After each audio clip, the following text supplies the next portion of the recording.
já parou para pensar no que realmente faz a diferença em uma pós-graduação online para se destacar no mercado de trabalho? Bom dia, gente, sejam bem-vindos. Estamos no capítulo 63 de Isaías, e sem muitas delongas, eu quero já começar orando, porque eu quero ler muitas referências que eu acho extremamente importante para a gente neste capítulo. Então, bora. Amém, Deus, obrigada pelo dia de hoje, Senhor. Nós colocamos diante de Ti as nossas vidas, os nossos ouvidos para Te ouvir. Fala conosco, guia o nosso coração, nos ajude em relação ao conhecimento do Senhor, ao Seu amor por nós, ao Seu amor também por Israel, ao Seu amor pelos Teus filhos, por todos aqueles a quem o Senhor escolheu. Obrigada, porque a Tua justiça sempre é grande, plena, é completa em nosso favor. Por isso te pedimos por justiça, justiça de Deus, sendo enviado à terra, em nome de Jesus. Amém? Bora. Deixa eu abaixar um pouco.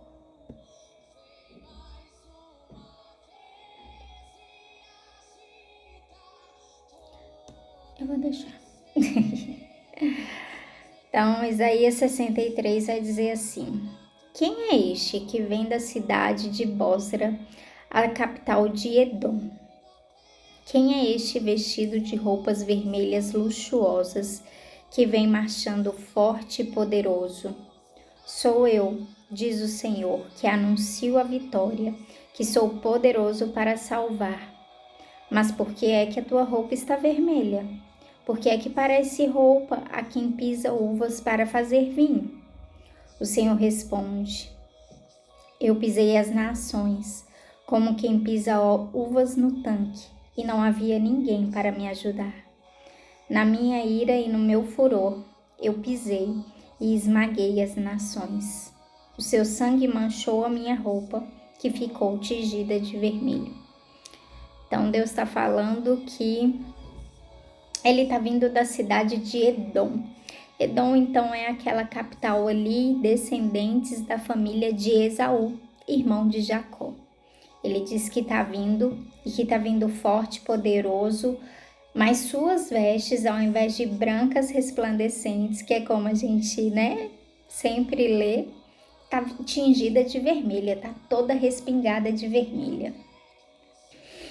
E aí as pessoas perguntam, o que aconteceu? Quem é esse que está vindo? Não é o Senhor. O Senhor tem vestes brancas, reluzentes.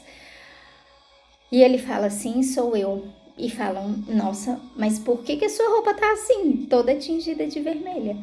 E ele fala, porque eu acabei de esmagar as nações, esmagar os povos das quais lutaram contra os meus filhos, da quais levaram os meus filhos a pecar, das quais levaram, da qual eu estava irado. E eu não consegui conter a minha ira e esmaguei. E ele fala que não tinha ninguém para ajudá-la. E ele fala, eu olhei e eu fiquei espantado, porque não tinha ninguém que se levantasse para falar, cara, tá errado, para ir lá e condenar, sabe, para estabelecer justiça. E ele fala, então eu mesmo me levantei e fui. Eu mesmo me levantei e fui. E eu fui com muita ira, com muito furor. E o Senhor, na sua ira e no seu furor, não é nada bom. Porque ele esmagou as nações. E a gente fica imaginando, né? Cara, como assim esmagou? Sabe, estão acontecendo muitas coisas. Muitas coisas. Que a gente fala, nossa, mas se Deus é bom, Deus é bom. Mas a gente já falou aqui, Deus é bom, Deus não é bobo. Deus ele é maravilhoso, Deus é bom. mas Ele cumpre a sua palavra e Ele cumpre a sua promessa. É bom as pessoas não brincarem com Deus. Vamos continuar, porque como eu disse, tem muita coisa ainda. Então, no versículo 4, ele continua dizendo: eu havia resolvido que já era tempo de me vingar dos meus inimigos, que havia chegado o dia em que eu deveria salvar o meu povo. Olhei, mas não havia ninguém que me ajudasse. Fiquei admirada ao ver que não havia quem me apoiasse. Então consegui a vitória com o meu próprio poder, e a minha ira me encheu de força. Na minha ira pisei os povos, no meu furor os esmaguei e derramei o seu sangue no chão. Anunciarei o amor de Deus, o Senhor, e darei graças por tudo que Ele tem feito, pois o Senhor nos abençoou ricamente. Ele mostrou grande bondade para com o seu povo, por causa da sua compaixão e do seu grande amor. O Senhor disse: eles são o meu povo, são filhos que nunca me trairão. E por isso ele os livrou de todos os seus sofrimentos. Quem os salvou foi ele mesmo, e não um anjo ou qualquer outro mensageiro. Por causa do seu amor e da sua compaixão, ele os salvou. E todos os dias, ano após ano, ele os pegava e carregava no colo. Mas eles se revoltaram contra Deus e ofenderam o seu Santo Espírito. Por isso, Deus se tornou o inimigo deles e começou a lutar contra eles. Então, eles lembraram do passado, lembraram de Moisés, servo de Deus, e perguntaram: onde está o Senhor que nos salvou do mar o seu povo, que salvou do mar o seu povo, que salvou o seu rebanho, e Moisés, que era o pastor? Onde está aquele em que pôs o seu espírito em Moisés, que fez com que o seu grande poder estivesse sempre com ele? A fim de conquistar fama eterna, o Senhor dividiu o mar na frente do seu povo e o fez passar pelas águas profundas. Eles passaram seguros como carros selvagens que não tropeçam, como gado que desce calmamente para os vales. O Espírito do Senhor os estava levando para um lugar de descanso. Foi assim, ó Senhor, que guiaste o teu povo e conseguiste para ti mesmo um nome famoso. Então aqui já é Israel falando. Deixa eu finalizar para a gente entrar numa parte aqui. Então vai continuar no versículo 15 dizendo: ó Deus, olha para nós lá do céu, lá do lugar santo e glorioso onde moras. Onde está o teu poder e o teu cuidado por nós? Não retires de nós o teu amor e a tua compaixão, pois tu és o nosso Pai. Os nossos antepassados, Abraão e Jacó, não se importam conosco, não fazem caso de nós. Mas tu, ó Senhor Deus, és o nosso Pai, e desde o princípio nós te chamamos de o nosso Salvador. Ó Deus, por que fazes com que nos desviemos dos teus caminhos e torna o nosso coração duro para que não te temamos? Volta para nós, ó Deus, pois somos os teus servos, somos o povo que escolheste. Por um pouco de tempo, nós, o teu povo santo, fomos donos do teu templo, mas agora ele é pisado pelos nossos inimigos. Tu nos tratas como se nunca tivesse sido nosso governador, como se nós nunca tivéssemos sido o teu povo. E aqui finaliza. Gente, mas eu quero voltar na parte onde começa assim, no versículo 7. Anunciarei o amor de Deus. Acabou a música, vamos desligar. Anunciarei o amor de Deus, o Senhor, e darei graças por tudo que Ele tem feito, pois o Senhor nos abençoou ricamente. Ele mostrou grande bondade para com o seu povo, por causa da sua compaixão e do seu grande amor. O Senhor disse: eles são o meu povo, são filhos que nunca me trairão, e por isso Ele os livrou de todos os seus sofrimentos. Quem os salvou foi Ele mesmo, e não um anjo ou qualquer outro mensageiro. Por causa do seu amor e da sua compaixão, Ele os salvou. E todos os dias, ano após ano, Ele os pegava e carregava no colo. Primeiro, essa parte aqui, ela vai falar um pouquinho conosco a respeito ali de quando o Senhor cuidava de Israel. Aí vai falar também dessa parte de traição, né? Que Israel, e aí a referência aqui vai falar a respeito ali do versículo 32 de Deuteronômio, que vai falar um pouquinho sobre a traição do povo de Israel com o Senhor, e aí por isso que vai falar que eles se revoltaram contra Deus, ofenderam o seu Santo Espírito, por isso Deus se tornou inimigo dele, né? E aí provocou algumas coisas contra Israel. Mas uma das coisas que me chama muita atenção nesse capítulo é que quase todo ele vai fazer referência aos povos, né? Como a gente começou lendo ali, aos povos que levaram Israel por esse caminho, ou que quando era para ajudar Israel, não ajudaram, não fizeram a sua parte, sabe? Não contribuíram ali, sabe? Pelo contrário, faziam com que Israel se decaísse cada vez mais, ou fosse esmagado cada vez mais, sofresse castigo 3 vezes pior, como a gente leu no capítulo anterior, né? Vocês sofreram muito mais do que eu imaginava, do que eu pensava, sabe? As coisas aconteceram com vocês e elas meio que, não é que saiu das mãos de Deus, mas tipo, as nações pelo qual o Senhor entregou, às vezes castigaram Israel mais do que devia. E por isso Deus estava tão irado, e por isso que ele começa o capítulo assim, falando que foi atrás dessas nações e as esmagou. E a sua roupa estava manchada de sangue. E aí, quando eu leio as referências, vai falar muito sobre Edom. Edom, como a gente falou aqui no início, foi a cidade ali constituída a partir da descendência de Esaú, que eram os irmãos de Jacó, que era o irmão de Jacó. E aí, quando a gente vai para as referências, olha só, presta atenção, eu quero ler algumas coisas, não vai dar muito tempo, mas só para a gente entender o que essas nações fizeram com eles. Olha só, então vai dizer quero começar em Ezequiel, do capítulo 35, do 1 ao 15, que vai dizer assim: o Senhor falou comigo, ele disse: homem mortal, fale contra o país de Edom. Diga ao povo que eu, Senhor Deus, estou dizendo o seguinte: montanhas de Edom, eu estou contra vocês. Farei de você, Edom, um deserto sem moradores. Deixarei a sua terra e as suas cidades arrasadas em ruínas. Vocês sempre têm sido inimigos de Israel. No tempo da desgraça dos israelitas, no tempo do seu castigo final por causa dos seus pecados, você deixou que eles fossem mortos.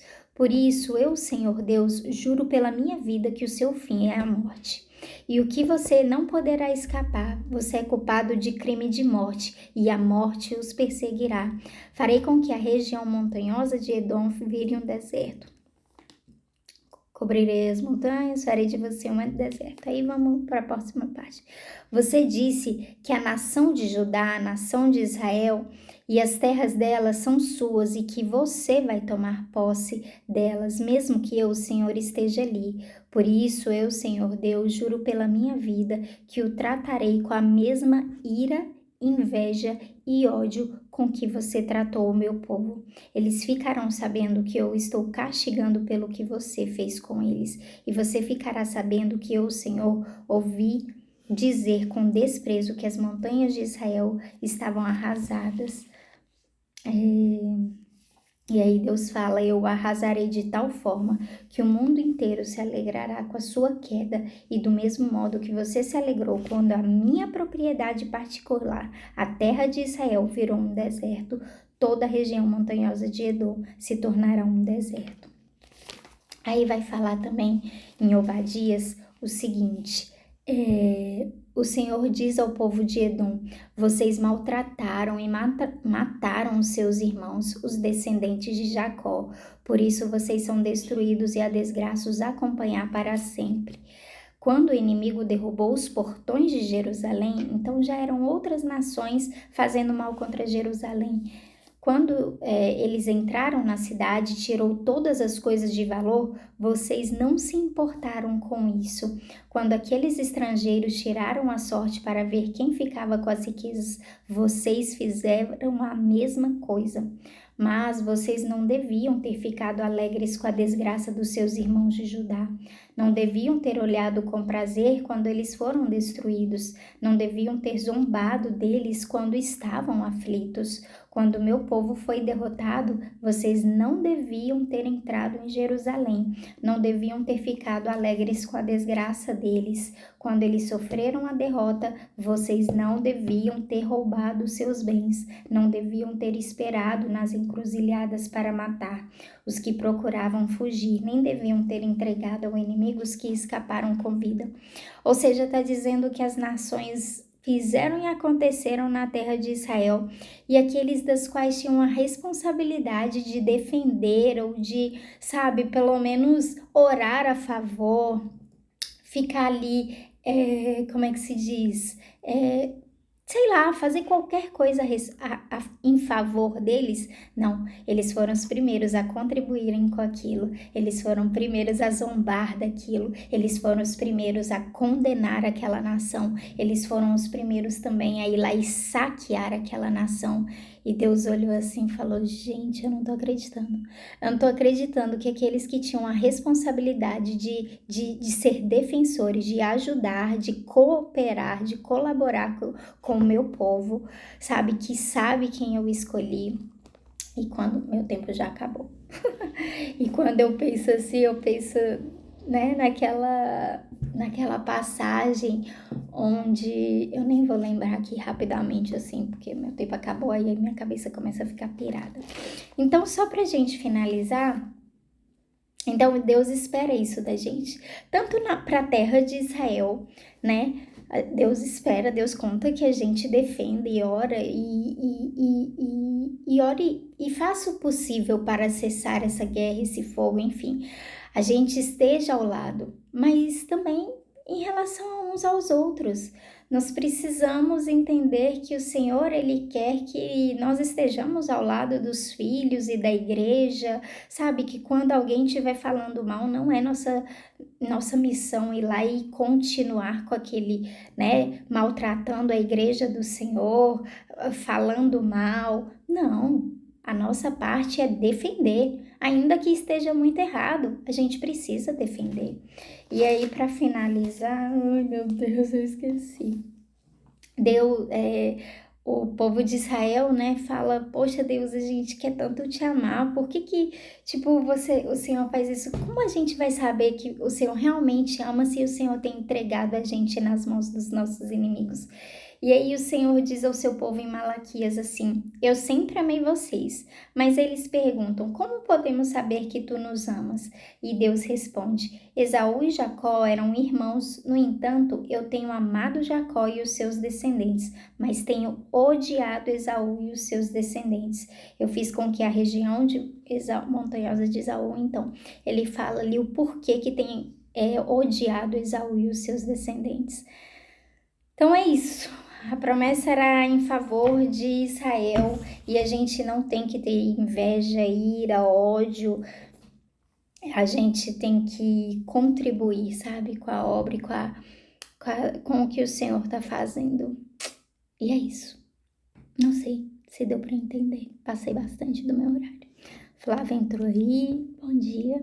Tchau, gente. Boa quarta.